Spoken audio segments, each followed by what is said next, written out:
This morning, some of President-elect Trump's cabinet nominees are gearing up to face lawmakers. 14 Senate confirmation hearings are scheduled for this week, including former Fox News host Pete Hegseth, who's nominated for Secretary of Defense.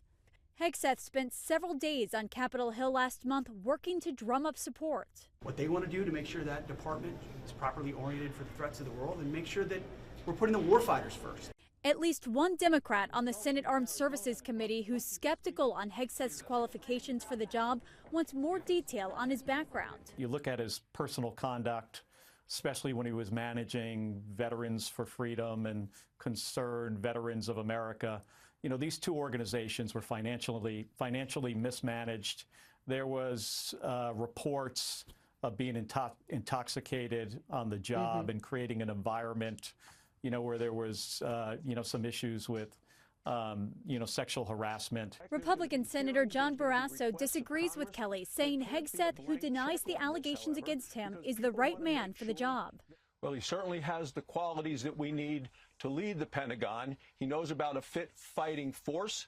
He is very qualified, in my opinion. He has a distinguished record of service in the military. Also getting hearings this week, South Dakota Governor Kristi Noem, Trump's Homeland Security Secretary pick, and his pick for Attorney General Pam Bondi. Trump's other nominees are still waiting for their hearings to be set. Republicans have 53 seats in the Senate, meaning nominees do not need Democratic votes, but they also cannot afford to lose more than 2 Republicans. ABC News Washington Bureau Chief and Political Director Rick Klein says that beyond the personalities, to look out for the policy substance. I think these next couple of days are going to begin to flesh out what Trump wants to do, what his people want to do, and what kind of team he's going to have around him.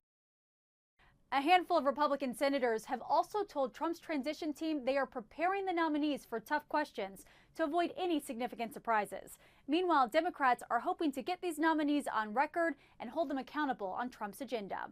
Nicole D'Antonio, ABC News, Washington.